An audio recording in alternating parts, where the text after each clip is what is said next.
Number 10. Clerks. Kevin Smith changed the comedy landscape with Clerks. Considering it was shot in black and white and made on a paltry budget of $27,000, that's saying a lot. Something like 36? What? Something like 36? Lower your voice. Wait, what is that anyway? Something like 36? Does that include me?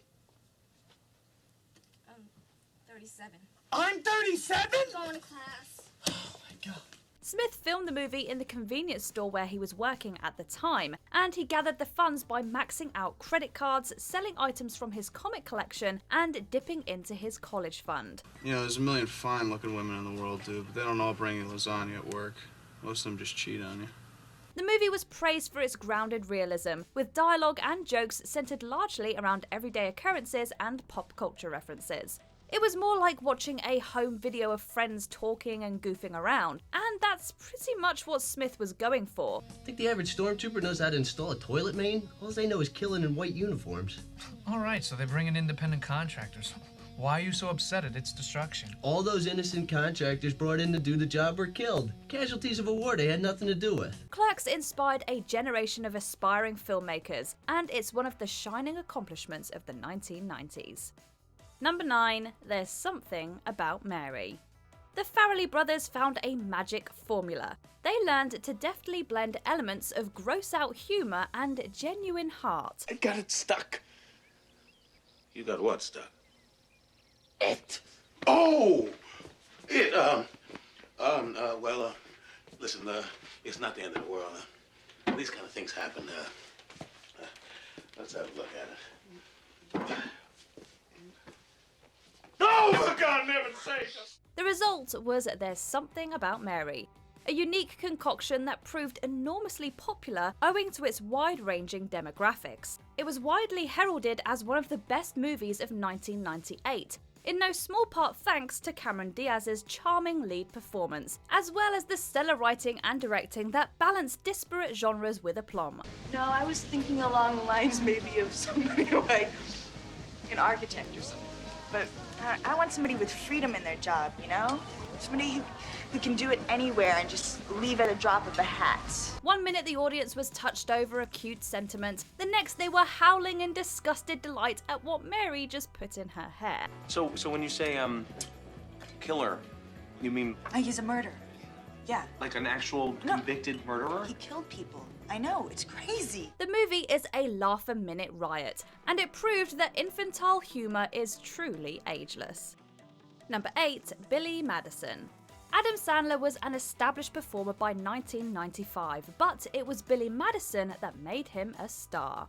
The movie sees the gleefully silly man-child returning to grade school so he can prove to his father that he's smart enough to run the family company. Cut it out, dude. You're gonna get us in trouble.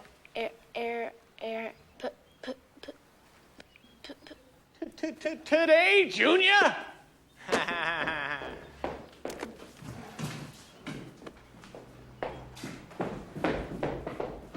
It doesn't make a lick of sense, but it doesn't need to. Mr. Madison, what you just said is one of the most insanely idiotic things I have ever heard. At no point in your rambling, incoherent response were you even close to anything that could be considered a rational thought. It's simply an excuse for Sandler to act childish, and in that regard, it works wonderfully. The jokes come fast, most of them centre around Billy's obnoxious and immature personality. Those who love Sandler's brand of comedy found a lot to like here, including Billy's screams of gibberish and inappropriate bursts of anger. Well, gentlemen, I can't thank you enough for coming out here this evening. Please, Billy, please, no gibberish tonight, please, I beg you. Sorry, Daddy. 1 year later, Sandler would continue the formula with Happy Gilmore, itself another comedy classic. I was on this tour for one reason, money. But now I got a new reason, kicking your ass. Well, I'd like to see you try. Let's do it. Number 7. Home Alone. I made my family disappear. Upon its release in November 1990, this Christmas film shattered box office records, becoming at the time the third highest grossing movie ever. It was also the highest grossing live action comedy, a record it held until The Hangover Part 2 in 2011. We did it, Stu. It's over. Not only is it a warm family film for the holidays, complete with cozy interiors, snow, and rousing feel-good music, but it's also really, really funny. Watching Joe Pesci and Daniel Stern flail around like buffoons proves endlessly enjoyable, and Macaulay Culkin carries a large portion of the movie by himself, with many of his quotes and actions becoming the stuff of movie legend. Keep the change, you filthy animal. Who amongst us hasn't looked at Aftershave and thought of that famous mirror scene? I can't seem to find my toothbrush, so I'll pick one up when I go out today. Other than that, I'm in good shape.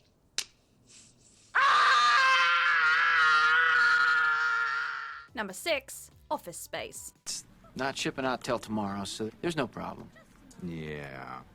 If you could just go ahead and make sure you do that from now on, that would be great.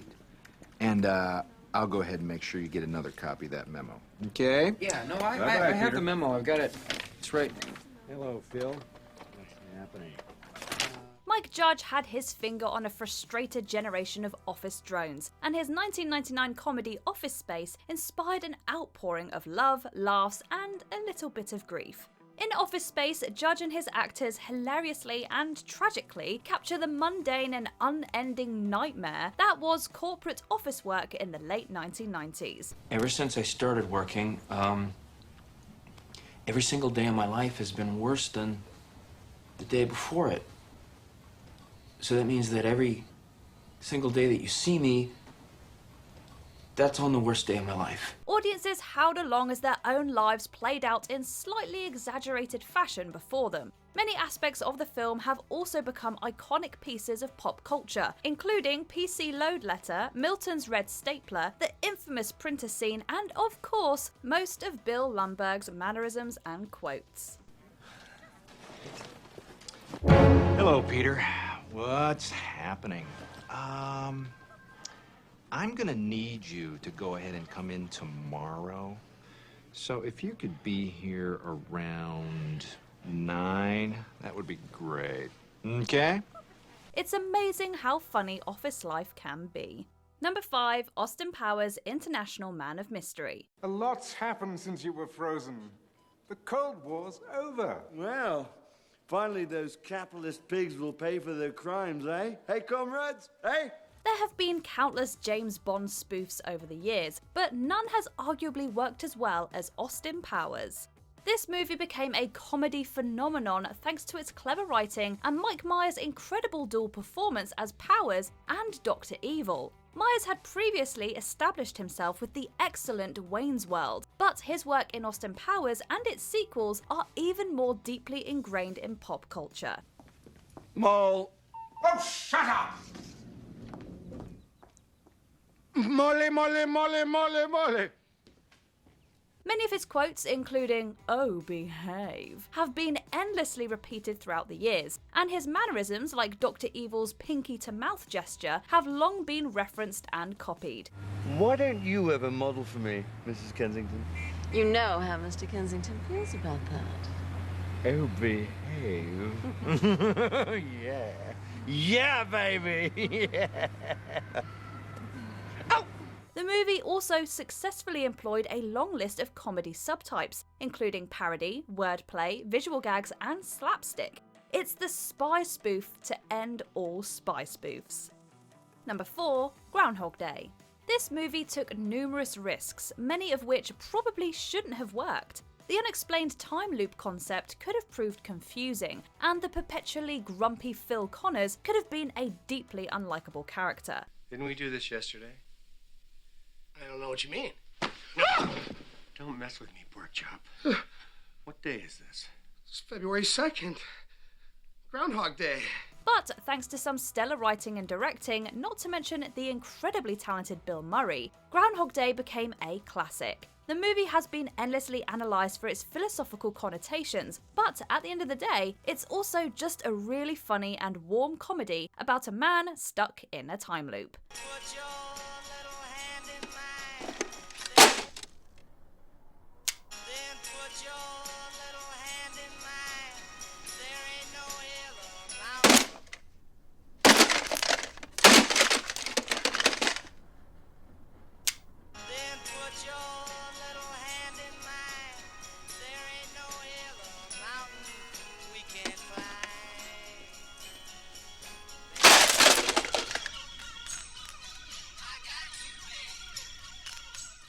gives a career-best performance as Phil, with most of the movie's humour deriving from his sarcasm, frustration, and general bewilderment, not to mention the hilariously creative ways in which he takes advantage of the loop. I have been stabbed, shot, poisoned, frozen, hung, electrocuted, and burned. Oh, really? And every morning I wake up without a scratch on me, not a dent in the fender. I am an immortal. Number 3, Dumb and Dumber. Jim Carrey was on an incredible hot streak in the 90s. Hey, want to hear the most annoying sound in the world? Guys!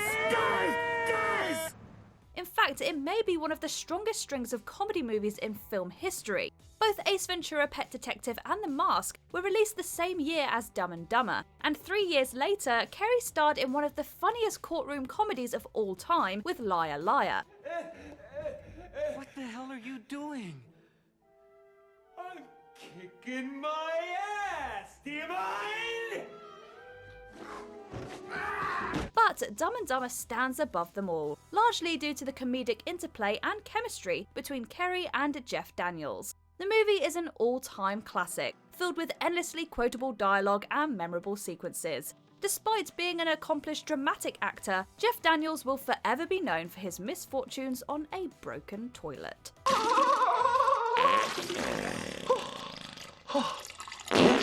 Number 2, The Big Lebowski. Few movies have been memed as much as The Big Lebowski. You mark that frame and 8, you're entering a world of pain. I'm not. A world of pain. Look, dude, this is your partner. Has the whole world gone crazy? Am I the only one around here who gives a about the rules? It's a real testament to the enduring popularity and influence of this Coen Brothers classic. The film isn't guffaw-inducing like Dumb and Dumber. Its humour instead largely comes from the dialogue and performances, with Jeff Bridges and John Goodman proving particularly hilarious as the Dude and Walter, respectively. In one scene, viewers are laughing at the dude's mindless stoner persona and dialogue. Wait, let me explain something to you.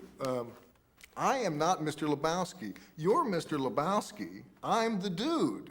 So that's what you call me, you know? That or his dudeness or Duder or, you know, El Duderino if you're not into the whole brevity thing. The next at Walter scorning Donnie for being out of his element. Walter, he peed on my rug! He peed on the dude's rug.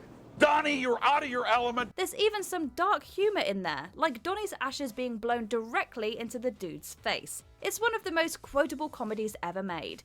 Don't believe us? Just check the internet. Before we unveil our top pick, here are a few honourable mentions.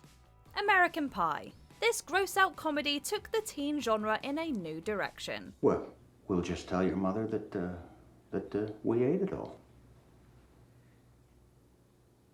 Pulp Fiction. This dark crime comedy is funnier than most straightforward comedies. He's black. Go on. He's bald. Does he look like a bitch? What? Does he look like a bitch? No! Friday. Ice Cube proved himself a natural comedic talent with this stoner comedy. How you at? Oh, that's cool. Damn! The Full Monty. The rare comedy to be nominated for a Best Picture Oscar.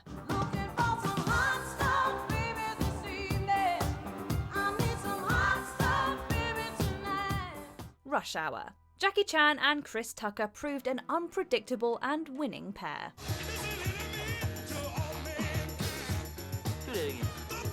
Number 1, Mrs. Doubtfire. Miss Helen? The water's boiling. Hello! Ah! Oh, I'm sorry to frighten you, dear. I must look like a yeti in this getup. Most comedy movies are a team effort, but Mrs. Doubtfire is carried almost solely by Robin Williams. That's not to say that everyone else was bad, far from it. But the comedy drama's humour is all thanks to Williams and his antics. He's funny as Daniel Hillard, but most of the magic is derived from his escapades as Mrs. Doubtfire. The high-pitched grandma voice is itself hilarious, as is watching him perform physical feats while dressed as a sweet old lady.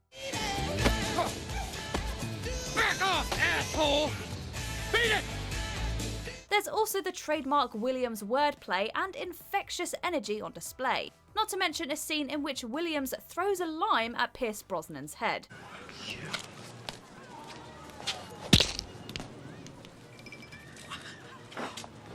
Oh, sir, I saw it. Some angry member of the kitchen staff. Did you not tip them? Oh, the terrorists, they ran that way. It was a run by fruiting. I'll get them, sir. Don't worry. The performance earned Williams another Golden Globe, proving his absolute dominance of the early 90s. What is your favourite comedy from the era? Let us know in the comments.